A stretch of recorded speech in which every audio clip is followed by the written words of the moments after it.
సహకార వ్యవస్థలో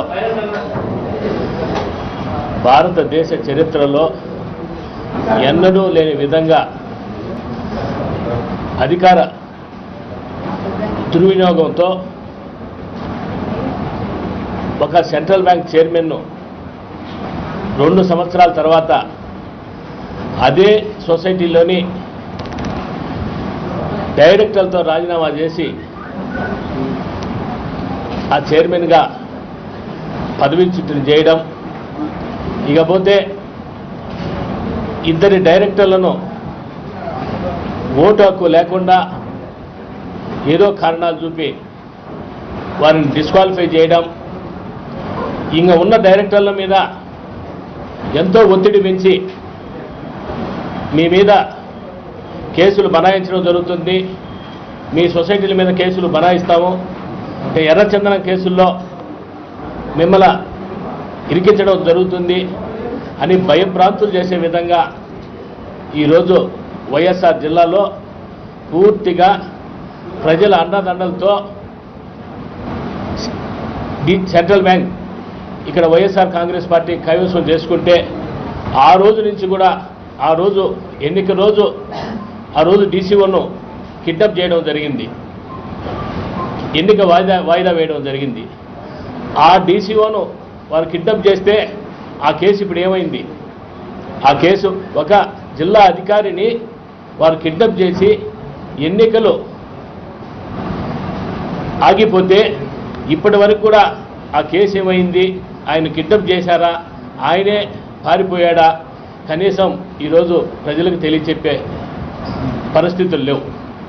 ఈరోజు మీరు ఇలాంటి పరిస్థితుల్లో మీరే ప్రభుత్వం అన్ని చర్యలు తీసుకుంటే ఇంకా ఎన్నికలు జరపడం ఎందుకు?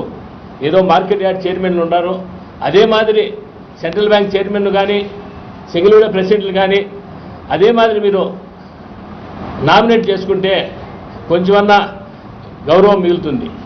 ఈరోజు వైఎస్ఆర్ జిల్లాలో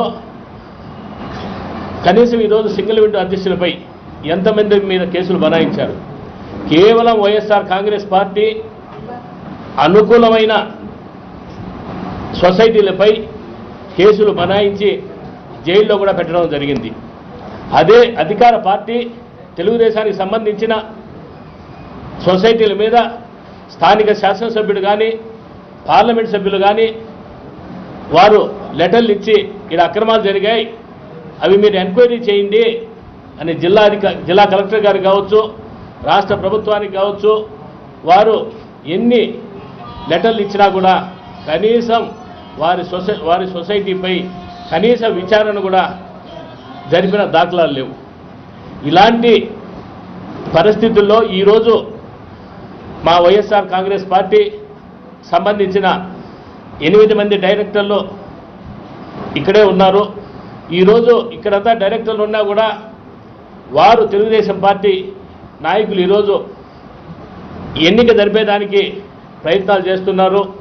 కనీసం మా డైరెక్టర్లంతా ఈరోజు వైఎస్ఆర్ కాంగ్రెస్ పార్టీ ఆఫీసులోనే ఉన్నారు. తప్పకుండా ఈరోజు జరిగే ఈ ధర్మ యుద్ధంలో తప్పకుండా మరలా YSR Congress party central bank మళ్ళా కైవసం చేసుకోవడం జరుగుతుంది. గతంలో ఆ రోజు తిరుపాలరెడ్డి ఎన్నికయ్యే రోజు ఆ రోజు శాసనసభ్యులుగా ఉన్న వీరశివారెడ్డి గారు ఎంత అధికార దుర్వినియోగం, కనీసం ఆ రోజు ఎంత అక్కడ నీ గొడవ సృష్టించడం అయితేనేవి, కానీ వైఎస్ఆర్ కాంగ్రెస్ పార్టీ కార్యకర్తలు కావచ్చు, ఆనాటి శాసనసభ్యులు కావచ్చు, వారి ఆగడాలను అడ్డుకొని ఆ రోజు వైఎస్ఆర్ కాంగ్రెస్ పార్టీ అభ్యర్థిగా తిరుపాలరెడ్డిని చేయడం జరిగింది. ఈరోజు కూడా జిల్లాలో ఉన్న ప్రతి ఒక్క వైఎస్ఆర్ కాంగ్రెస్ పార్టీ కార్యకర్త కావచ్చు, శాసనసభ్యులు కావచ్చు, అంతా కలిసి కట్టుగా సమన్వయంతో మరలా సెంట్రల్ బ్యాంకును కూడా కైవసం తప్పకుండా చేసుకునే దానికి ప్రయత్నాలు చేస్తామని కూడా తెలియజేస్తూ ఈరోజు కనీసం వారు ఎన్నిక చేసుకునే ఏర్పాట్లు చేస్తున్నారు, కానీ అక్కడ డైరెక్టర్లు లేరు. మా డైరెక్టర్లంతా మీడియా సమక్షంలోనే మీ ముందున్నారు. మీ ద్వారా వారికి తెలియజేయడానికి కూడా మీ ముందు చెప్పడం జరుగుతూ ఉంది.